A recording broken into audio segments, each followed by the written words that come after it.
October 6th, 1974, approximately 9:45 a.m., West Yorkshire police received a call about a naked man wandering the streets of Ossett. The nudity was concerning enough, but the caller reported he was also covered in red paint. The police were unsure whether or not this was a hoax. Regardless, Officer Ian Walker was sent to investigate. Making his way along the cold, deserted streets that Sunday morning, he had no idea what was yet to come. Arriving at the scene, Walker discovered the naked man was curled in the fetal position. He also realized that he wasn't covered in paint, but he was covered in blood. As the officer approached the man, he began screaming, "It is the blood of Satan," over and over again.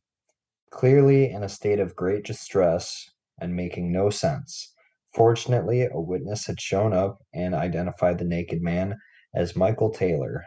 Fearing the worst for Taylor's family, he sent a request for officers to be dispatched to Michael's home to make sure his wife and children were all right and there hadn't been any foul play.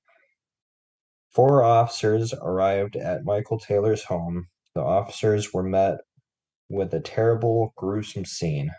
This was just the beginning of terrifying events to be discovered.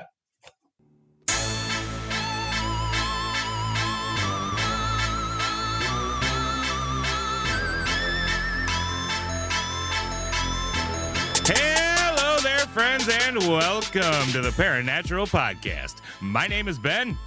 And I'm a single mother. Named Jake. And tonight, Jacob is going to tell us about a nice, spooky little possession story, the possession of Michael Taylor, in which we return to Yorkshire, England. Same place as Pontefract. Holy shit, bud. A lot of bad stuff happening there. Apparently, stay the hell away from Yorkshire. How you doing tonight, Jacob boy? I sure am. How are you? We're doing good, buddy. We're doing good. Are you possessed too? Maybe. There are those that would say maybe. Yeah. Stay tuned for next week's episode. Ben's possession story. I'm not possessed. I'm just moody. Is there a difference? That's debatable. Can you speak a different language? Not very well. Well, all right, buddy. I don't got anything to take care of except to say to our listeners, first off, thank you, as always, for listening. And second, if you enjoy our show, share the show with a friend. We would really appreciate that. And Mom, if you're listening, love you so much. Hi, Jake's mom. All right, buddy, take it away. Okay. So, as we have discovered, this is a story about Michael Taylor.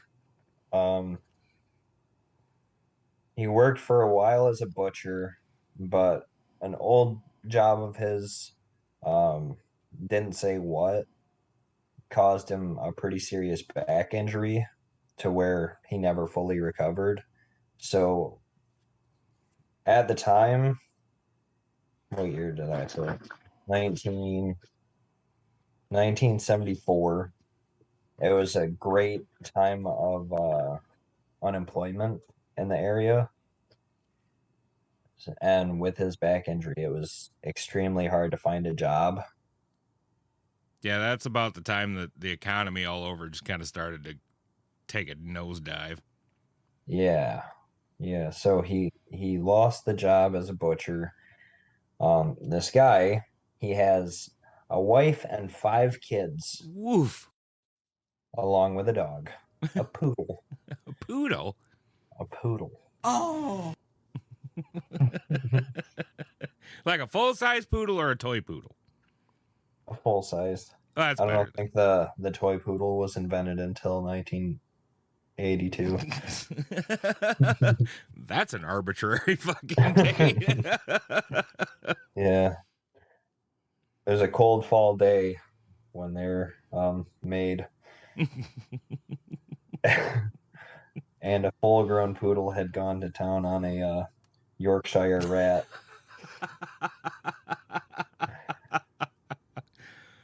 So size and looks, they just got the floofy hair of the poodle. Oh.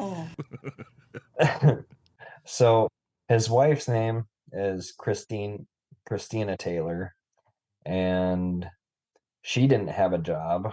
She was just mama, which I'm not saying anything bad about. Mama is a full-time job, especially with 5 kids. That is real. Yeah, yeah, That is that's a lot. insane. Like, two can run you ragged, so five, holy Yeah. Christ. And it didn't say the age of the kids. I'm pretty sure they wanted to keep that like anything about the kids out of the story. I mean, So, that's fair. yeah. And luckily during the whole the whole story I'm going to tell, the kids were not at home. They were being babysat by close family. So that's very good. Yeah, for sure. Um, oh, and you don't even know what's yet to come. No, I do not. I am learning along with everyone else. My curiosity is killing me just like a cat would be killed by the curiosity. Yeah. Thanks, So Macho Man. Michael Taylor, his day-to-day life was strictly searching for jobs. Like, and it wasn't as easy as Indeed and you jobs, I jobs, Steve Monster. Jobs. Right, right. So like he had to get around, he had to do all that. And one of the things I read is he didn't have a vehicle. So even with his back injury, he was walking around to different places. I'm sure Yorkshire is a pretty large town, but still, that's a lot of walking. So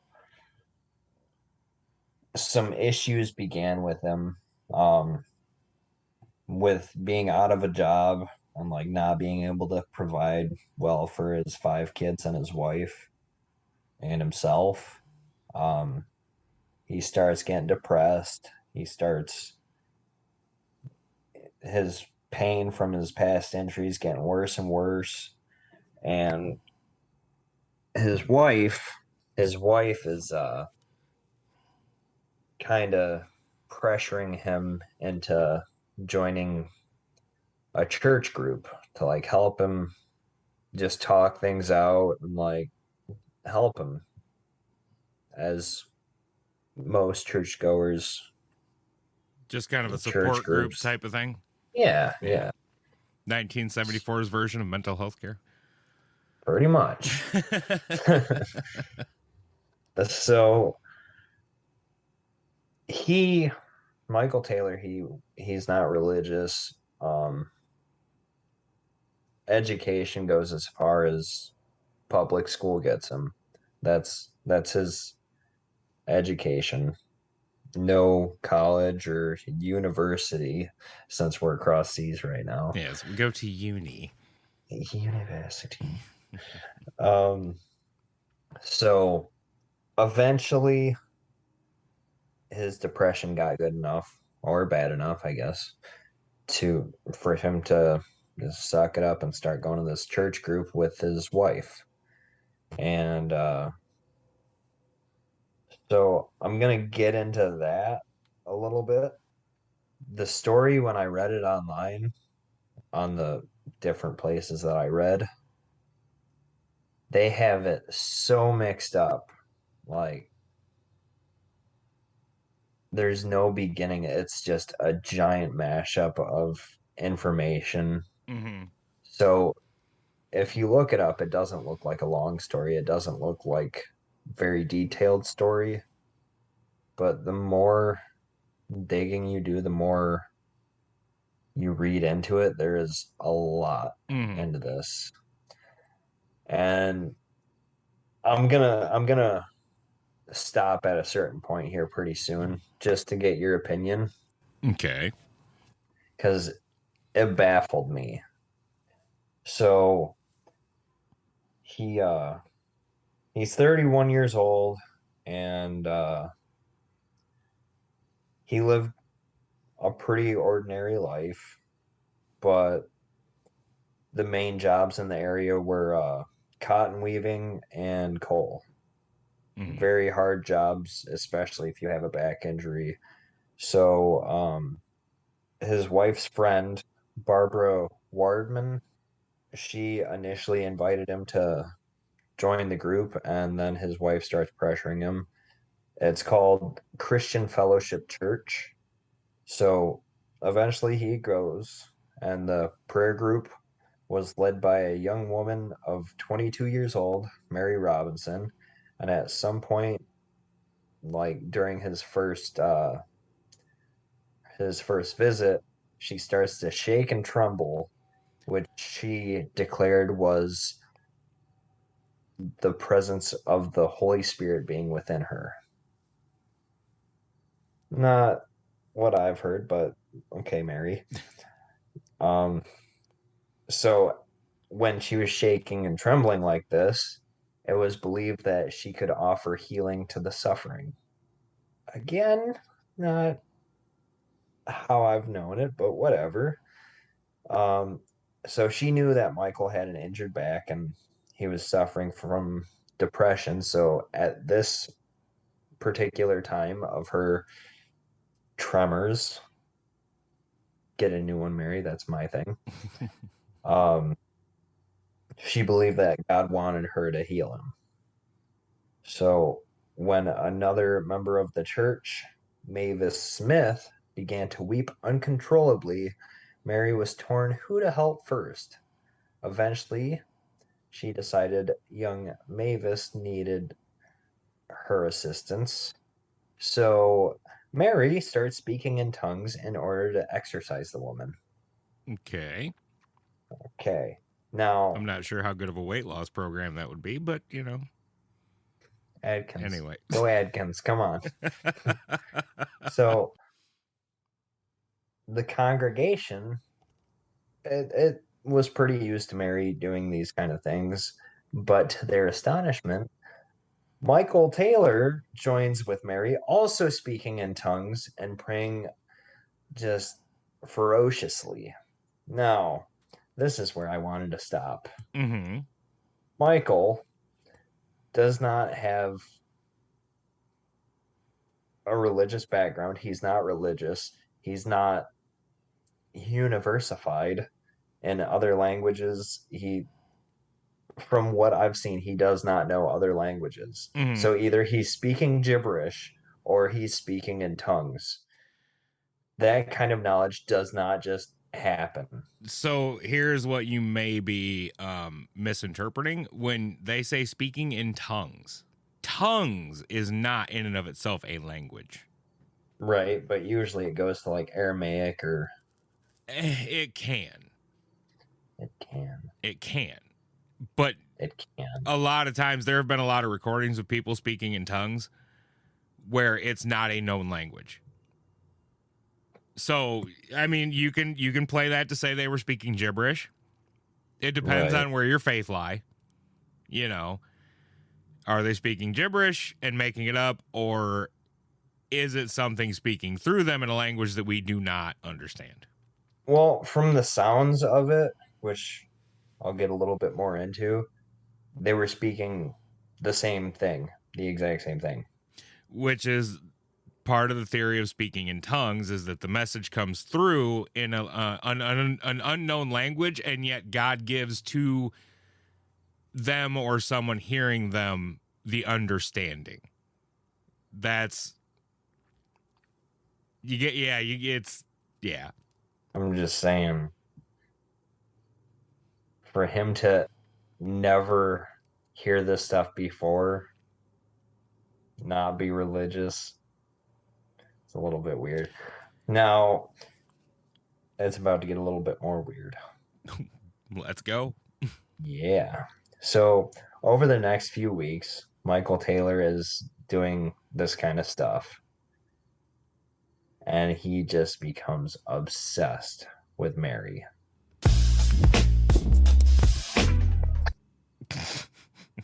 Now, needless to say, his wife, Christine, is not too happy about that. Yeah, no shit. And on the 1st of October, which is a couple of days before the police were called when they find dear Michael. Um, Taylor and Robinson, so our two people here, Mary and what's his nuts, Michael. Mike and Mary. Yeah, they stayed up all night at the church Oh group, boy. making the sign of the cross all over each other.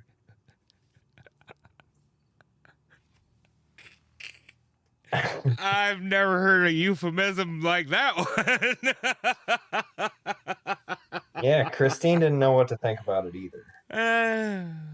Eventually, though, she publicly confronted dear Michael in front of the whole congregation of said church fellowship group, accusing him of having an affair with Mary. Gee, wonder where she might get that idea. At this point, Michael began to display quite a lot of violence and anger, and I'm just going to be one to say it, probably throwing up some defensive shields. Whole lot of denial going on there, bud. Awful lot of denial. But he he ended up just like losing his shit completely and starts attacking Mary with the tongues.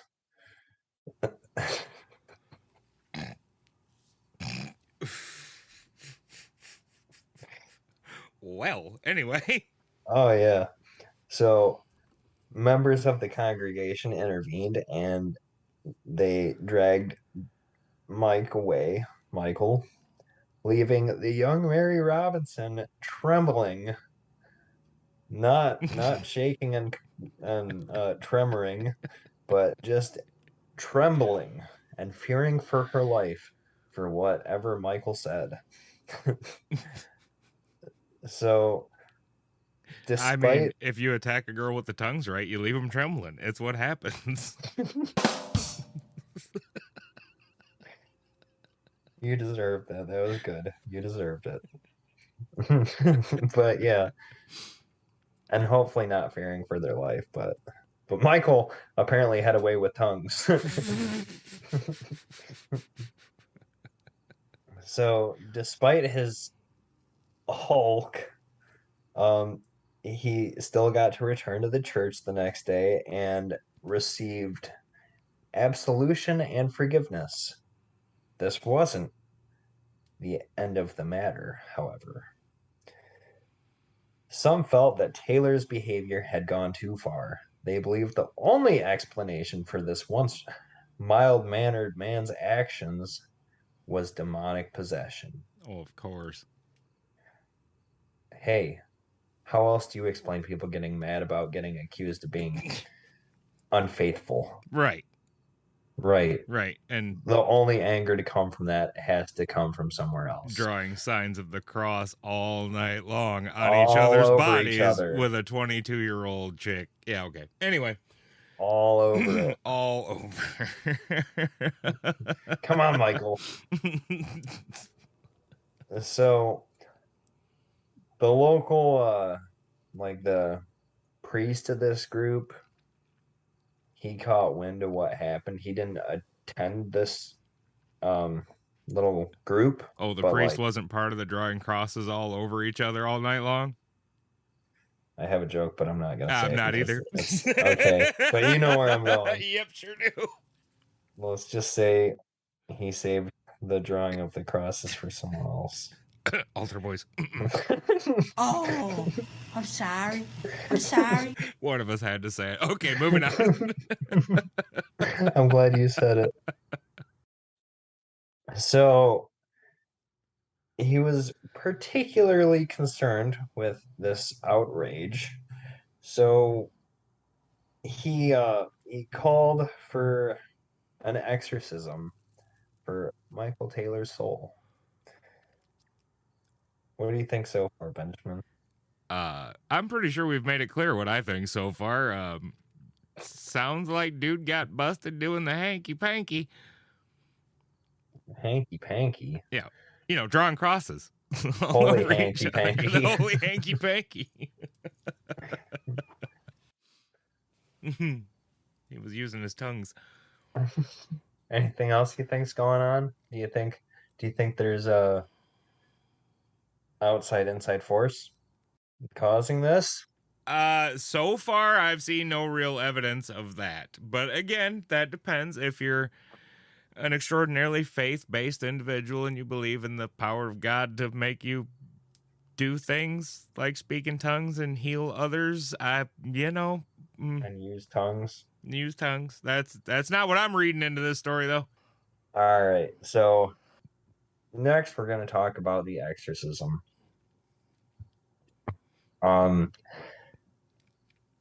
So from what probably most of us know about exorcisms, it's not like oh, this guy needs to be exorcised. Boom. It's not that. Right. You need to go through the bishop and you need to get permission from the church, all that. At least with Catholicism.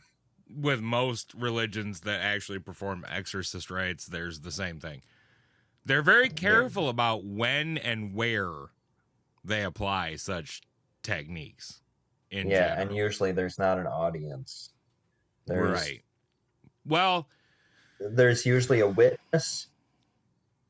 So the evangelical sects break everything we just said. They will do what they call exorcisms on the spot in the church in front of everyone. The laying of hands type deal. Well, one of these priests is of that there we go. denomination. The other one, which I've never heard of, is a Methodist pastor. I was raised Methodist. I attended Methodist church until however old I was. And not once did I ever hear anything in church about exorcisms.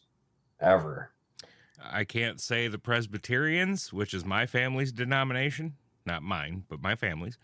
I can't say that I've ever heard of Presbyterian exorcisms either, so... Yeah, or even possession, really. But some of them just don't do it. It's... Right. But, so, Father Peter Vincent was evangelical, blah, blah, blah, priest. And then Raymond Smith was a Methodist pastor. And they were asked to perform the exorcism. So at midnight, Saturday,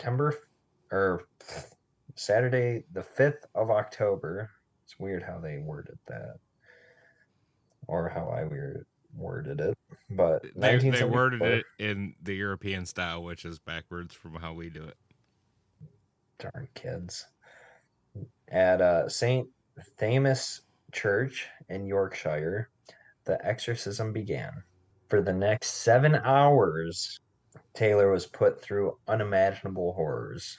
Now, again, anyone who knows anything about exorcisms, 7 hours ain't anything. It's nothing compared to what people have gone through. Some people go through years and years and years of it. Right.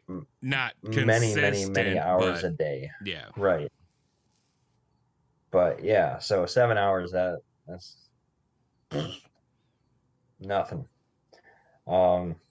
As soon as the exorcism began, he started to spit and scream, bite, scratch, which that's common. Yep. Okay. Yeah. That tracks. Eventually, he was tied. Huh? That tracks. Go ahead. Yeah. Eventually, he was tied to the church floor to prevent him from attacking the two priests. Despite this, he continued to have convulsions while he was doused in holy water and crucifixes placed upon his body. Now, different kind of crucifixes this time, I assume. I hope. the sign of the cross wasn't placed on when he was thrashing about. But this will make you laugh a little bit more.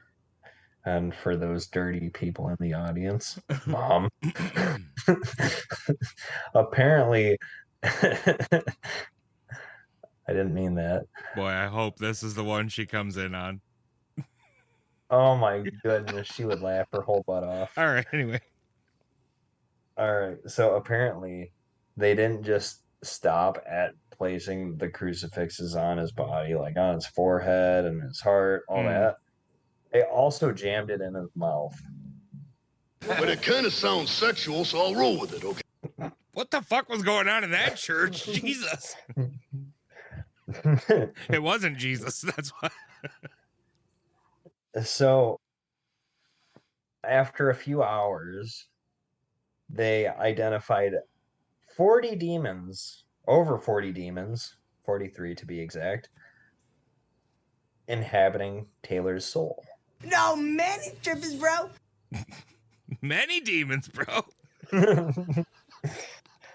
So this is what kind of threw me for a loop, if you catch my meaning.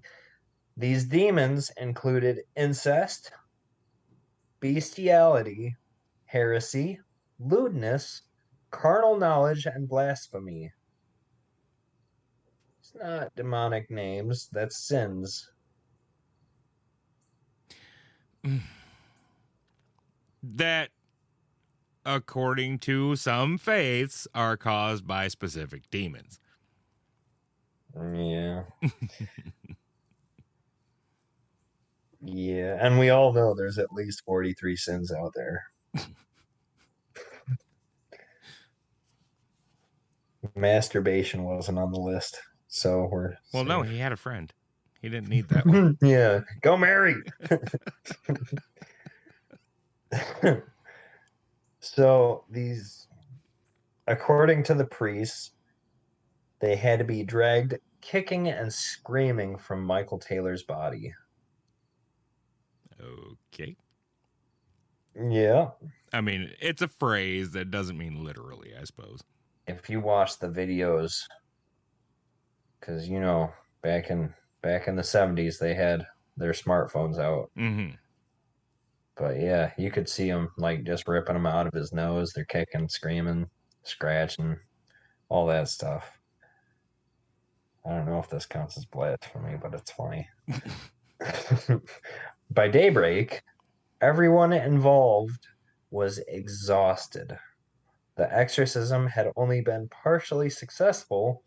Despite this failure, the decision was taken to allow Michael to go home, and the exorcism would be completed the following night. What? And that sounds like it's a good idea. I mean, like we just did discuss, a lot of exorcisms take place, you know, from day to day or week to week or what have you. And in the interim, people go about their daily lives as best they can.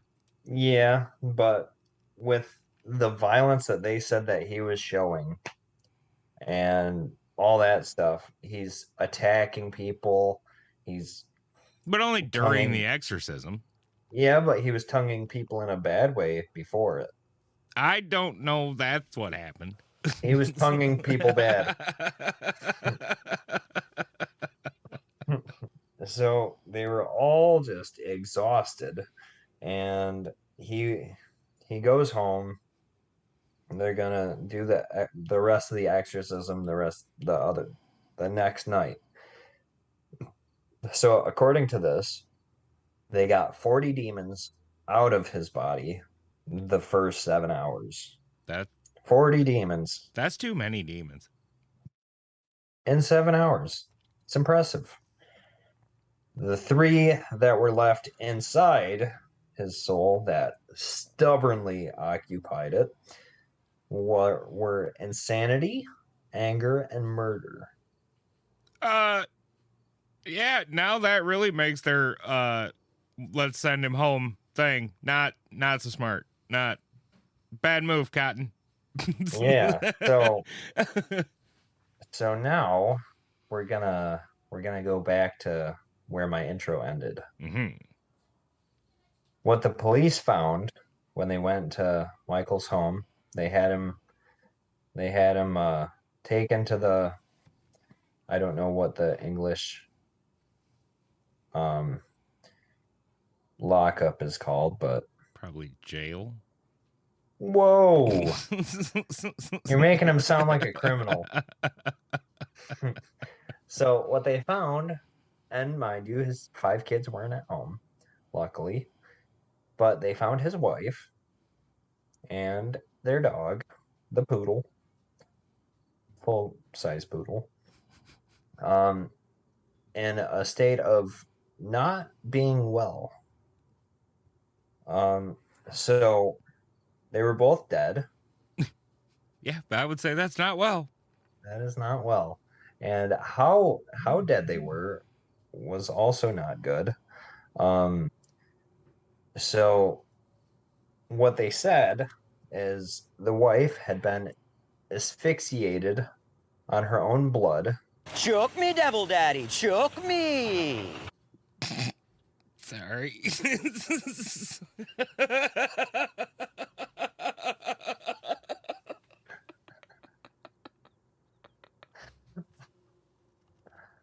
Goodness, Ben. Oh, I'm sorry. I'm sorry. Well, we got real dark humor showing through on this motherfucker, but Boy, do we. anyway, go ahead. Okay, so before she was asphyxiated on her own blood, he managed to gouge her eyeballs out with his bare hands, um, removed her tongue, and ripped her face off. Oof. Oh. Now, for the poodle, I wish I could have gotten a name of the poodle. He was found in the same state. Face ripped off, tongue removed, eyeballs out, Wow. right next to her. That's The dog had also succumbed to injury. poor puppy. Right? Yeah, so what do you think so far? Should they let him go? Well, no, but then I mean, no. Apparently, it was not a wise idea. But hindsight is 2020, and you know, they couldn't know the future. They didn't know he was gonna go home and fucking do any of So, that. yeah. But just saying, 7 hours, grab a coffee, continue. Or at least get him a room like, you know, that you can lock him in. You know, like a Hell, nice keep him something. tied up to the church floor. They have heat. I mean, He'll be fine. given what happened, yeah, that's not an unfair assessment, but I could see maybe Some why they people wouldn't at with the bad time. backs, some people with bad backs sleep on the floor in order to help their back feel better. It does help sometimes. Yeah, it could have helped him out a lot more than just not murdering his wife and dog. So, needless to say, dear Michael had to stand trial. Yeah. I would think so. Um, so there's a newspaper clipping that I want to read real quick, and it's not the full one. I couldn't find the full one anywhere. Mm-hmm. I looked everywhere for it, but I'm gonna read as much as I can. A night of exorcism to rid Michael Taylor of evil spirits instead put the devil in his heart and turned him into a homicidal maniac. It was claimed that at Leeds Crown Court yesterday, within hours of the bizarre church ceremony, Taylor killed his darling wife Christine, aged 29, with unspeakable brutality. Mr. Jeffrey Baker, prosecuting, said Taylor tore out her eyes with his bare hands. He tore her tongue out and tore her face off, and she died very quickly from inhalation of blood. Oof. Very quickly, my ass. Yeah, right. That's a quick death. Um, and then it's just like broken up a little bit, but it's just going into detail about botched exorcisms. So for exorcism to make the newspaper, I don't think that would ever happen nowadays. If it goes to criminal trial, Maybe. But I still feel like they're gonna attempt to separate church and state as much as they can. see, I don't think so, because if you're just reporting on the trial and what is said in the trial, the exorcism is going to come up and therefore is newsworthy. It's not so much Fair church enough. and state at that point when you're trying to convince a jury of your innocence. Being possessed by demons might be the, I don't know if it would work as a defense, but it would definitely come up. Fair point. So, the 1975 trial of Michael Taylor began with warnings that the details of the case would take the jury back to the Middle Ages. Sensationally reported in the national papers, the evidence would divide public opinion and turn many against the church. Taylor's defense rested greatly on discrediting both the prayer group and the priest who attempted the exorcism. So his lawyer said, and I quote, "Let those who are truly responsible for this killing to stand up. We submit that Taylor is a mere cipher and the real guilt lies elsewhere. Religion is the key." So the trial was not very long at all. I wouldn't imagine. It didn't have the outcome that you think. Okay. Eventually, Michael Taylor was found not guilty of murder by reason of insanity. I mean, okay. Christine Taylor's death was recorded as a misadventure rather than a murder. A misadventure. Yes. Oh, wow. That's I have no words. I have no button. That is the stupidest shit I have ever heard. Yeah. And it gets even stupider. Misadventure death is when you like walk off a fucking cliff when you're hiking or some shit. That not when you get your face fucking ripped off by your husband. All right, that's not a misadventure. And tongue removed and eyeballs ripped out. Right. So Taylor was detained on a secure psychiatric ward for 2 years. That's it. 2 years. And then he moved to a different one that was lower security. Lower security for 2 years. Mm-hmm. Then released back into society. Oh boy. Yeah. So that puts us at, we'll round up to 1980. Mind you, they never completed the exorcism. He never spoke to a priest in there. Oh no. Anything. Oh no. Don't tell my lawyer we kill people, man. Go ahead. So in there, the very secure psychiatric ward for 2 years. In there, he tried to commit suicide a few times, 4 times, and still only stayed in there for 2 years.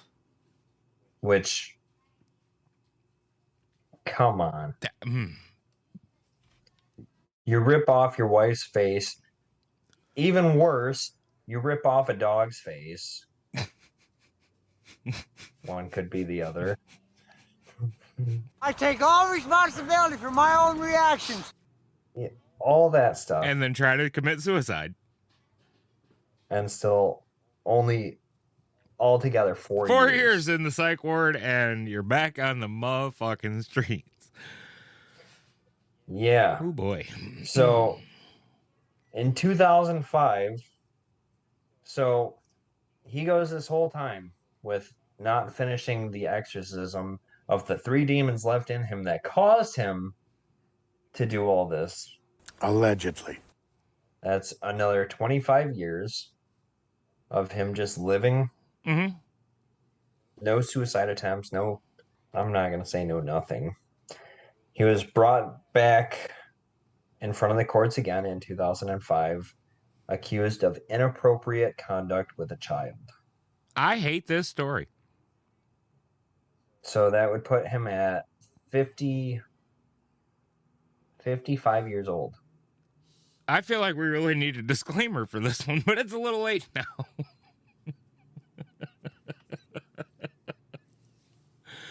Rewind back in time, everyone, and pretend this disclaimer is at the beginning of the story.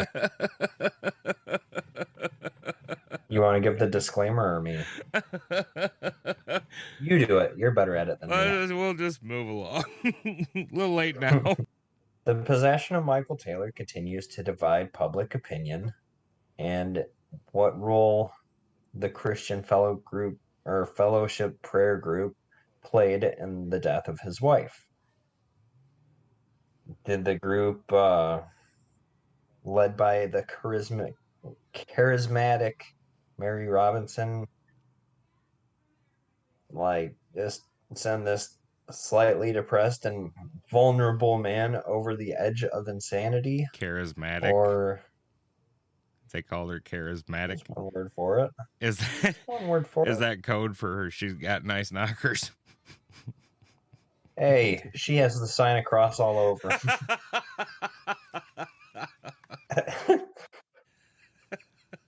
We're going to hell. Anyway. I hope not. It's all in good fun.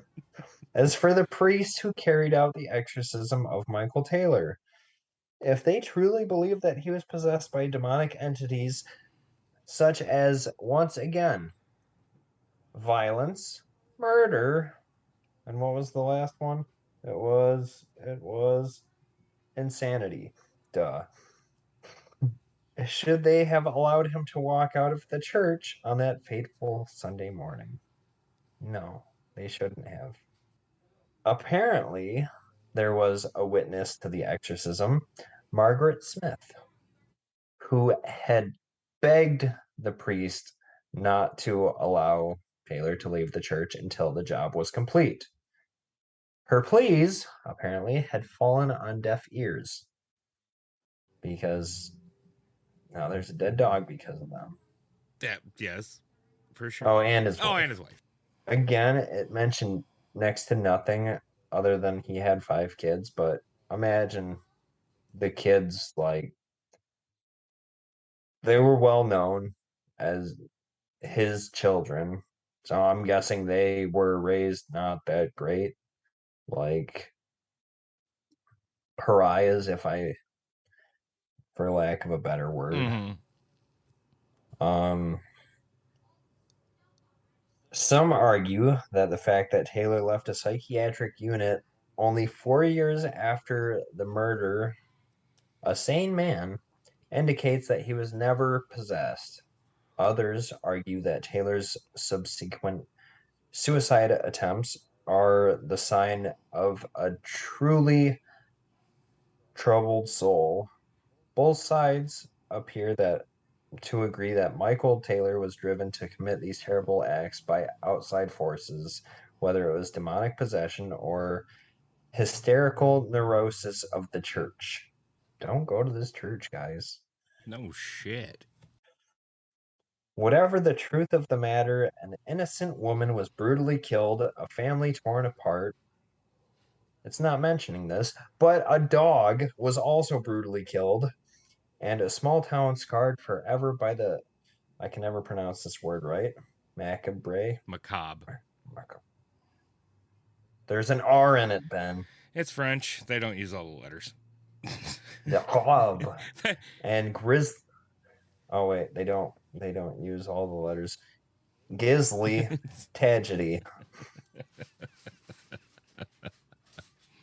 Grisly tragedy. Wait, there's a bear in this story? Some argue it's a Wookiee.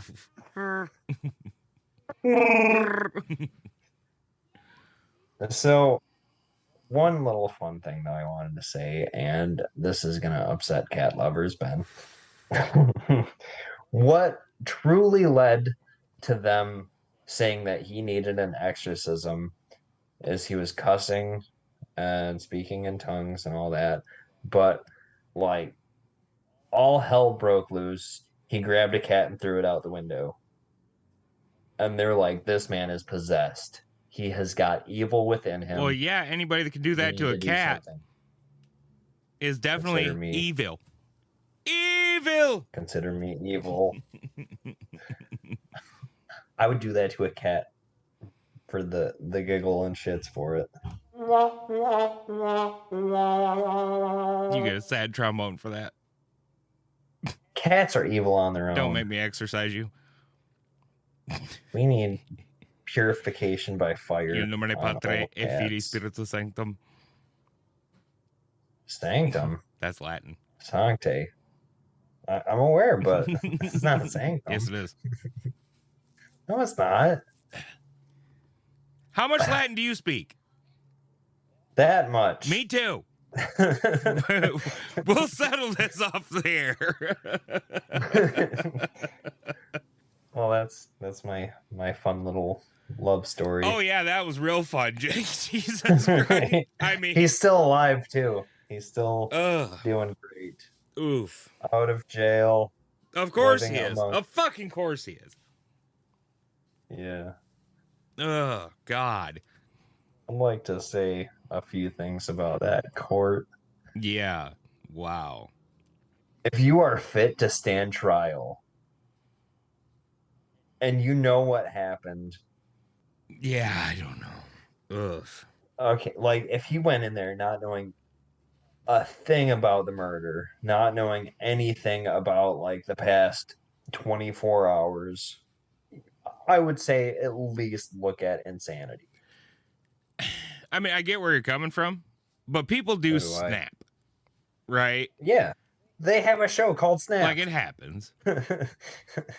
And there is such a thing as temporary insanity. I know. I was hospitalized. But motherfuck, dude, that you do something like that, you need a little bit more than 4 years to know if you're safe to go back into society or not. For sure. You should get 4 years just for the wife, another 25 for the dog. Yeah, that's facts. That's real. And the cat, you take the 25 years off. Throwing the cat out the window. I don't have a button for you. Good, I don't want a button. I just want people to hear that. But yeah. Got anything to say, Ben? Come on. I know you have something fun to say. It's a story like this is just so fucking messed up because you have to measure your level of belief and, you know, put that against like human nature and all sorts of things get entangled in this. It's a fascinating story for sure. Like, for sure. Very gruesome, obviously. And I hope nobody's offended by our laughing our way through things like this because it's the only way you can get through this kind of shit. Yeah. Yeah, imagine what true crime people have to do when they're done telling their stories. Yeah, there is such a thing as gallows humor and dark humor that gets you through some of the, you know, darker places in life, like stories like this. Now, whether he was really possessed or not, personally speaking, kind of doubtful. But I can't say for sure. Yeah, I mean, what was the other one that I covered on the podcast? Gottliebenitis. Gottlieben. Yeah, Gottliebenitis. She threw up nails. She float We all float here. down there in Germany or wherever. Yeah, it was Germany. Yeah. But Yeah, that one's a little bit more like, yep, something supernatural was going on here. This guy just freaked out, had an affair. I don't give a fuck what you say about that part. I'm convinced he was boning that little Mary girl. He drew the sign of the cross on her a lot. All night indeed. long. All night. All night long. and used his tongues. So, yeah. And So you then don't think he was possessed? I kind of don't think so, no. I don't Temporary think so either. insanity caused by like some depression and pain, and then, you know, oh shit, my wife found out I was cheating, I'm gonna kill her, you know, whatever. That kind of shit happens all the time, unfortunately. Now, one of my main arguments why I don't think he was possessed is for the church to get like to be allowed to do an exorcism. The church knows what they're doing. Like, it's not just like poof, you're possessed, exorcism. Meh, that's arguable. In the story, it said that they were seeking, and if they truly believed that he was possessed, they would have sought further action, whether it was when he was locked up or got out. So again, I think that's a denominational argument. And I could see where a church, like, okay, we tried this exorcism. Now the dude killed his wife. He's in jail.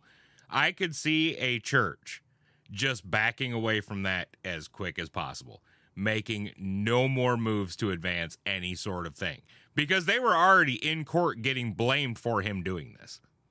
Why would you want to exacerbate that situation? Now, just because I choose to believe that church is good, people who become pastors, priests, so on and so forth, are good. I don't think they're going to be looking out for oh, is this going to be further bad publicity? I think they're going to want to be like, hey, let's rid demons and save this guy's life or save more lives.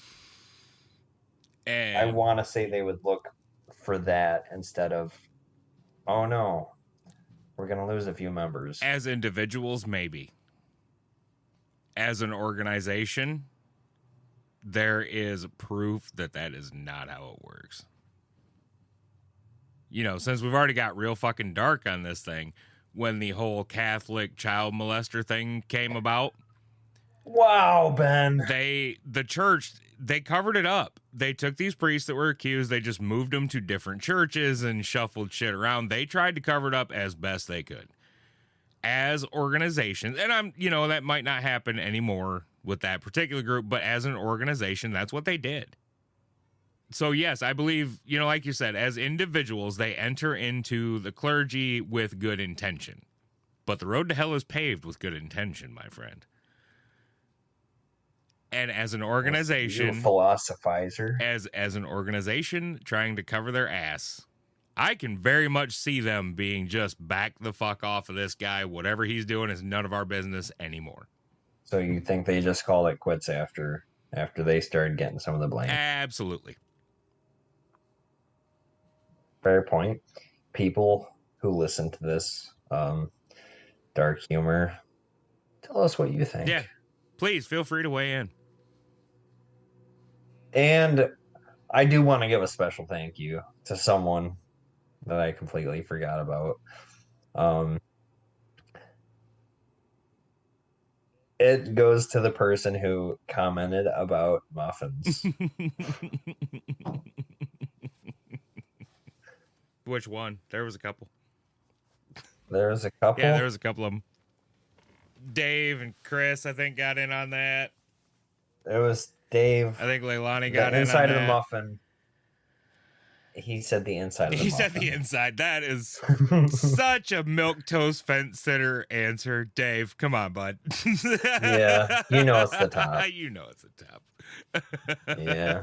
He also suggested we split the muffin in half, put the halves together upside down, and that's how you get possessed right there, Dave. We don't do that. Yeah, you're ruining the top of the muffin to make the bottom of the muffin better. But no, it was fun But seeing a yes. few people weigh in on that one. So Yeah, thank you. yeah, we appreciate that shit. Even though it didn't have to do with The Black Monk. But yeah, no, At least you know you listened. you know, if you want to weigh in on any of the things we talk about here or bring up other shit or whatever, get in the Facebook group. We're in there talking about muffins and shit. So For all I care, talk about me saying something about throwing a cat out the window. So yeah, join If us that's on the what- Facebook group. We'll let you in. We like people. Yeah. It's fun. Be judgy. We don't care. I'll make Ben read it so I don't have to. Because my feelings get hurt. Oh yeah. Anyway, got anything else, Jacob? No, just thank you for weighing in on that huge issue. Yeah, it was a major debate going on for a few days around here. So we debate some of the stupidest shit ever. I got pulled in forcibly. Yeah, for sure. Anyway, on that note, I would like to say again, thank you guys very much for listening. Do not forget to rate us, review us, or share the show with a friend, or all of the above. Yeah, thanks for listening. Good night. Thank you guys. Good night. And don't get me in too much trouble for what I said.